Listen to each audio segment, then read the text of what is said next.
Hello' everyone, মই তুলিকা আপোনালোক সকলোকে পুনৰবাৰ স্বাগতম জনাইছোঁ মোৰ চেনেল তুলিকাছ আৰ্টলৈ। আজি মই আপোনালোকক দেখুৱাম ৱেৰড্ৰপ হেঙিং হেক্স। এয়া মোৰ আলমিৰাটো হয়, কিন্তু মোৰ আলমিৰাটোৰ ভিতৰত একদমেই স্পেচ নাই আৰু আলমিৰাৰ ওপৰত যিটো হেঙিং ক্লথ হেঙিং কৰিব পৰা ছিষ্টেম থাকে সেইটো ছিষ্টেম মোৰ আলমিৰাটোত নাছিলে। তো মই বহুত দিনৰ পৰাই ভাবি আছিলোঁ যে এনেকুৱা ছিষ্টেম কৰিব পাৰি নে নোৱাৰি। তো এনেকৈ এদিন ইউটিউবত চাই থাকোঁতে মই এটা ছিষ্টেম পাই গ'লোঁ আৰু সেই ছিষ্টেমটোৱে মই আপোনালোকক আজি দেখুৱাবলৈ লৈ আহিছোঁ। বহুত বেছি ইজি হয় আৰু লগতে বহুত ভালো হয়। আপোনালোকৰো যদি তেনেকুৱা ছিষ্টেম নাই কৰি ল'ব পাৰে, বহুত ভাল হয়। মোৰ বহুত ভাল লাগিছে স্পেচিয়েলি এইটো। মই ছিষ্টেমটো বনোৱাৰ কাৰণে প্ৰথমতে কাৰ্টেন ৰ'ড হোল্ডাৰ অৰ্ডাৰ কৰিছিলোঁ আমাজনৰ পৰা। এইটো হয় ৰ'ড হোল্ডাৰ। এইটো বিশেষকৈ পৰ্দাবোৰ হেঙিং কৰিবলৈ কাৰণে ব্যৱহাৰ কৰা হয়। এইটো ব্যৱহাৰ কৰিলে আমি পৰ্দা লগোৱাৰ কাৰণে ড্ৰিলিং নকৰিলেও হৈ যায়। নৰ্মেলি এইটো আঠা দি মানে আঠা লগোৱাই থাকে, তেনেকৈ লগাব পাৰি।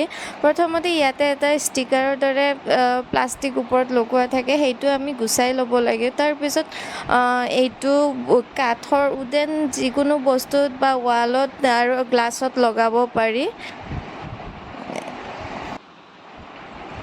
এতিয়া মই মোৰ এইটো আলমিৰাটোত লগাই ল'ম। প্ৰথমতে মই তাৰ ভিতৰত একচুৱেলি ওপৰত যিটো প্লাষ্টিকৰ দৰে এটা আঠা লগাই থৈ দিয়া আছে সেইটো গুচুৱাই ল'ম।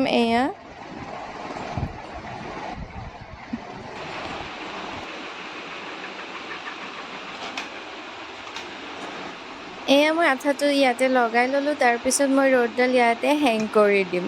বহুত বেছি ইজি হয় ছিষ্টেমটো। আপোনালোকৰ এই আইডিয়াটো কেনেকুৱা লাগিছে মোক কমেণ্ট কৰি জনাব। ইয়াৰ পিছত মই এই ৰ'দত কাপোৰবোৰ হেং কৰি দিম।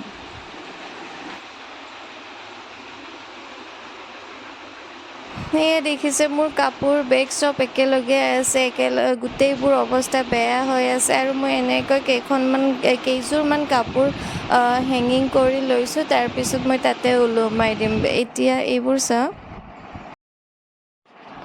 এনেকৈ মই কাপোৰবোৰ হেঙিং কৰি থৈ দিম। মোৰ তাত বৰ্তমান হেঙাৰ বেছি নাছিল কাৰণে যিকেইটা আছিল দুযোৰকৈ কাপোৰ মই হেং কৰি থৈছোঁ। তথাপিতো মোৰ বহুত স্পেচ খালী হৈ গৈছে পিছত বহুত ধুনীয়াকৈ, আৰু মই কেইটামান এনেকৈ হেঙাৰ আনি লগাব পাৰিম আৰু স্পেচ মোৰ খালী হৈ যাব।